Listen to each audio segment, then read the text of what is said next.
मनसे अध्यक्ष राज ठाकरे काळाराम मंदिरात दाखल झालेत। राज ठाकरे काळाराम मंदिरात दर्शन घेतल्यानंतर आरती करतील। त्यानंतर दिवसभर पदाधिकाऱ्यांच्या गाठीभेटी होतील। उद्या दादासाहेब गायकवाड सभागृहामध्ये राज ठाकरे यांच्या उपस्थितीत पक्षाची बैठक आणि वर्धापन दिन मेळावा होणार आहे। आगामी लोकसभेचे रणशिंगही राज ठाकरे नाशिकमधूनच फुंकणार आहे। यंदाचा मनसेचा वर्धापन दिन सोहळा नाशिकमध्ये होतोय आणि इथूनच लोकसभा निवडणुकांचा रणशिंग राज ठाकरे फुंकणार आहेत। गेल्या 1.5 वर्षापासून राज ठाकरे सतत बैठकांवर बैठका घेत आहेत, राज्यातल्या अनेक भागांचा दौरा करतायत आणि आता लोकसभा निवडणुकांच्या पार्श्वभूमीवर या बैठकांचा जोर वाढलेला आहे। तरी दृश्यात काळाराम मंदिरातली राज ठाकरे काळाराम मंदिरात पोहोचले, तिथे ते मंदिरात भेट देतील, पूजा करतील, आरती करतील आणि त्यानंतर दिवसभर नाशिक जिल्ह्यातल्या पदाधिकाऱ्यांच्या बैठका घेणार आहेत। लोकसभा निवडणुकांच्या पार्श्वभूमीवर मतदारसंघांचा आढावा घेतील आणि त्यानंतर उद्या मात्र मनसेचा वर्धापन दिन सोहळा नाशिकमध्ये साजरा होतोय। आता राज ठाकरे काळाराम मंदिरात येत आहेत। इथे दृश्य आहेत काळाराम मंदिरातली।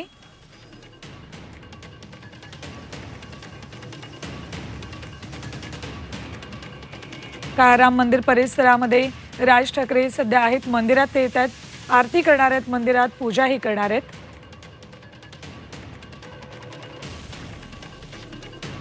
त्यानंतर आज दिवसभर पदाधिकाऱ्यांच्या बैठका भेटीगाठी होणार आहेत।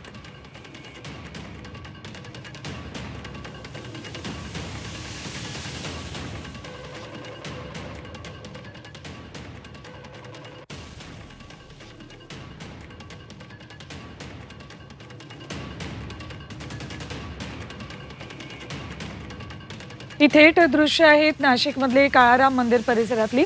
राज ठाकरे काही क्षणांपूर्वीच मंदिर परिसरात दाखल झाले, तर आता अगदी काही क्षणात काळाराम मंदिरात ते दाखल होतील। थेट जाऊयात, आमचे प्रतिनिधी योगेश खरे आपल्यासोबत आहेत। योगेश, काही क्षणात राज ठाकरे हे काळाराम मंदिरात येत आहेत, त्या पार्श्वभूमीवर लगबगही या ठिकाणी दिसते। तर मंदिरात दर्शन आणि आरती घेतल्यानंतर राज ठाकरे मनसेच्या पदाधिकाऱ्यांच्या बैठका घेणार असल्याचं कळतंय।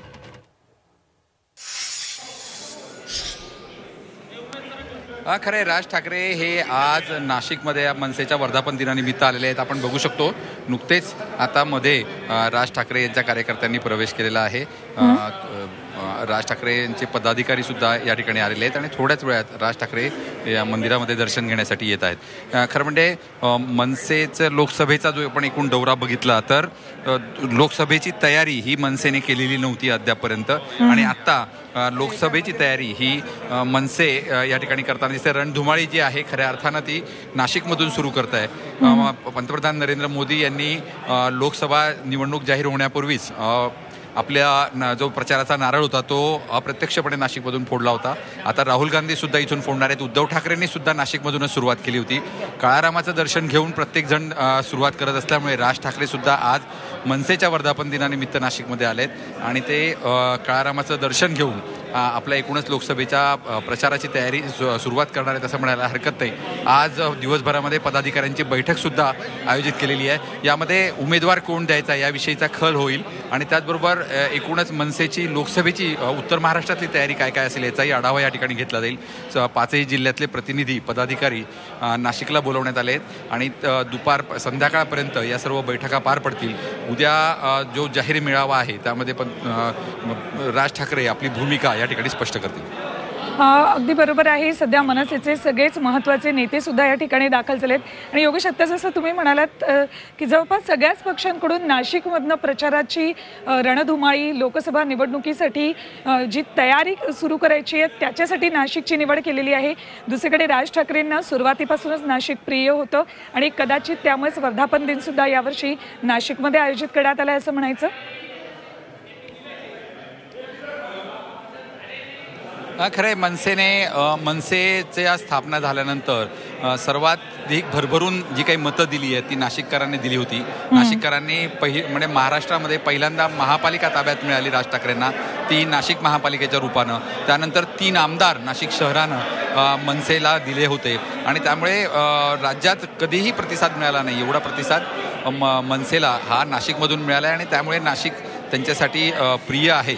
ठाकरे कुटुंबियांसाठी नाशिक हे महत्त्वपूर्ण ठरलं आहे. शिवसेनेमध्ये असताना सुद्धा उद्धव ठाकरे आणि राज ठाकरे ज्यावेळेस शिवसेनेमध्ये एकत्रित होते त्यावेळेसही राज ठाकरेंना शिवसेनेची नाशिकची जबाबदारी देण्यात आली होती. आता मनसेची त्यामुळे मनसे अजूनही नाशिकमध्ये सक्रिय आपल्याला दिसून येत आहे. या ठिकाणी ठाकरे कुटुंबीय आलेलं आपल्याला दिसतंय. राज ठाकरे अजून यायचे आहेत, मात्र ठाकरेंचे चिरंजीव आणि त्यांचे सूनबाई या ठिकाणी आलेले आहेत आणि पूजेची तयारी या ठिकाणी करण्यात आलेली आहे.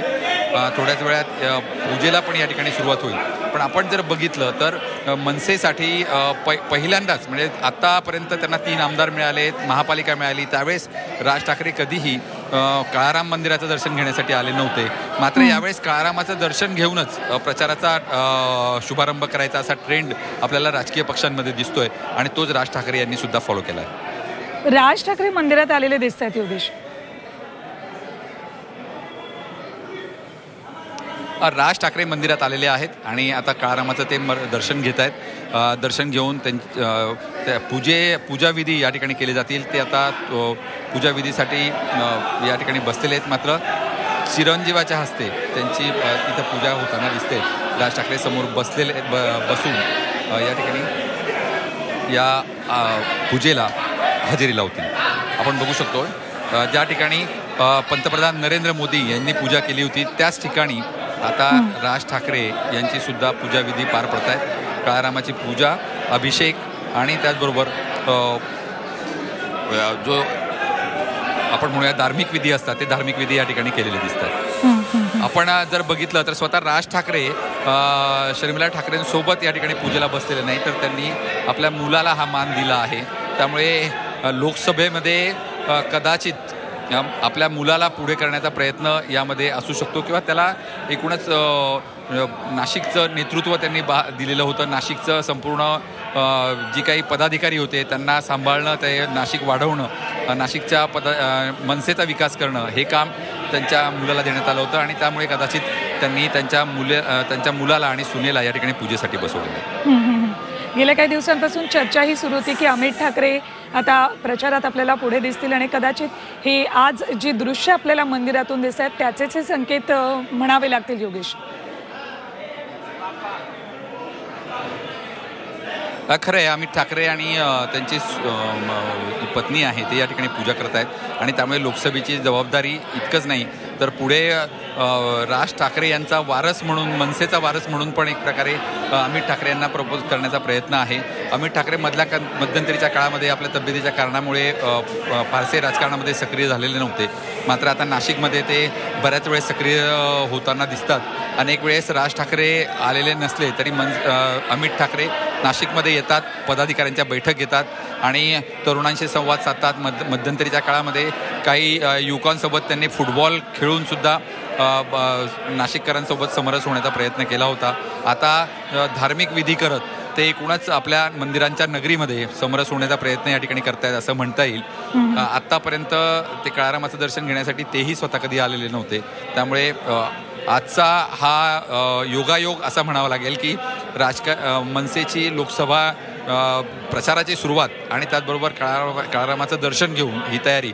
खरं तर आज महाशिवरात्री आहे. महाशिवरात्रीला महादेवाचं दर्शन हे घेतलं जात असतं. मात्र राज ठाकरे यांचं नेहमीच एक वेगळेपण आपल्याला राजकारणामध्ये दिसून आलंय आणि तेच वेगळेपण आपल्याला इथेही दिसते की महाशिवरात्रीच्या दिवशी ते काळाराम मंदिरात येऊन पूजा करतायत आणि आपल्या लोकसभेच्या निवडणुकीला सुरुवात करतात. अगदी बरोबर आहे. या ठिकाणी मनसेचे ही सर्वच महत्वाचे नेते उपस्थित दिसत आहेत योगेश.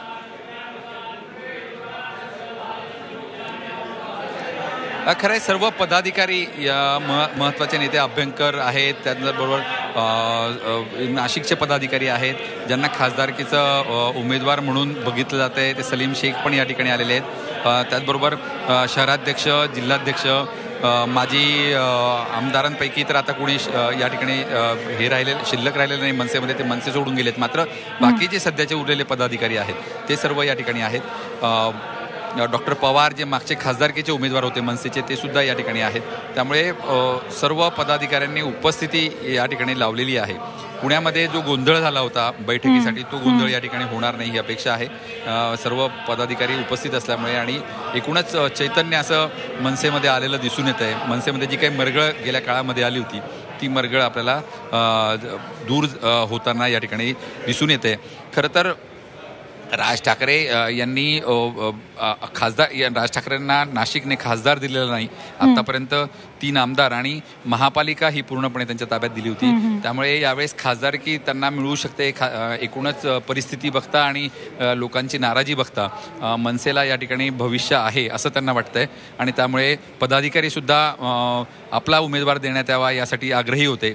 गेल्या महिन्यामध्ये जी काही बैठक नाशिकमध्ये झाली होती त्या बैठकीमध्ये केवळ एका हॉटेल व्यतिरिक्त राज ठाकरे शहरात सुद्धा दाखल झाले नव्हते, त्यांच्या कार्यालयावर सुद्धा गेले नव्हते. मात्र यावेळेस ज्या पद्धतीनं ते आक्रमक पद्धतीनं ते नाशिकमध्ये आलेले आहेत, काळारामाचं दर्शन घेऊन आपल्याला सुरुवात करतात. म्हणजेच लोकसभेचा उमेदवार सुद्धा त्या या ठिकाणून दिला जाईल आणि एकूणच उत्तर महाराष्ट्रात सुद्धा सर्व उमेदवार दिले जाईल अशी परिस्थिती आहे. योगेश, दुसरा एक मुद्दा म्हणजे आज तर पदाधिकाऱ्यांच्या बैठका भेटीगाठी दिवसभर राज ठाकरे घेतील. लोकसभा निवडणुकीबाबत त्यांच्याशी चर्चा सुद्धा करतील. पण उद्याच्या वर्धापन दिनावेळी ज्या वेळेला राज ठाकरे मार्गदर्शन करतील त्यावेळेला लोकसभा निवडणुकीबाबत ते काही महत्त्वाची घोषणा करू शकतात. मनसेबाबत काय नेमकी याबाबत चर्चा स्थानिक मनसे नेत्यांमध्ये सुरू आहे?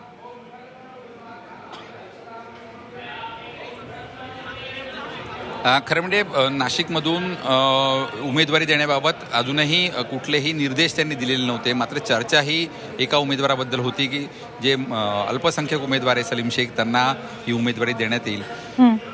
मात्र आपण जर बघितलं तर अजूनपर्यंत त्यांनी भाजपसोबत ते जात आहेत हे सुद्धा त्यांनी स्पष्ट केलेलं नाही. या जर युतीसोबत ते गेलेत, म्हणजेच आताची जी काही युतीचं सरकार आहे त्या सरकारसोबत जर ते गेलेत तर या निवडणुकीमध्ये एक वेगळा रंग आपल्याला पाहायला मिळेल. राज ठाकरेंनी कधी उघडपणे भाजपला समर्थन दिलं नव्हतं, त्यामुळे ते आता या लोकसभेमध्ये देतील का हा पण प्रश्न आहे. ते उद्याच्या मेळाव्यात याबाबतचा खुलासा करू शकतात.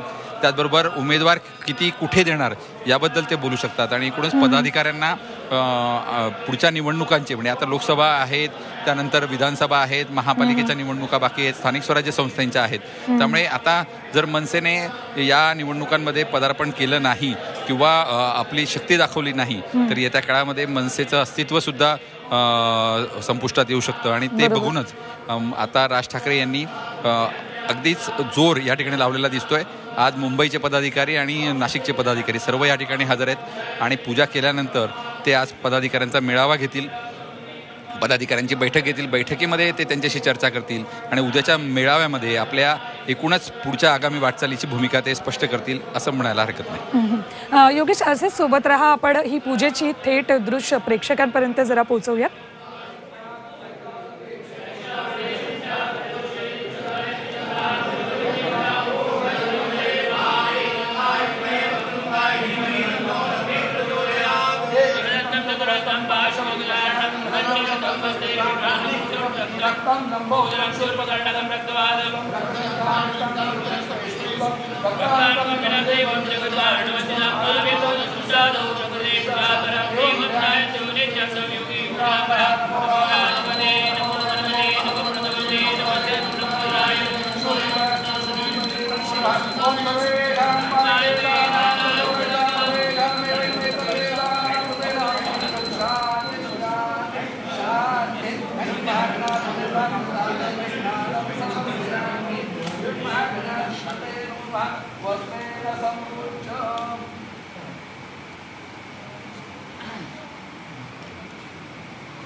चंद्रगन्नाथ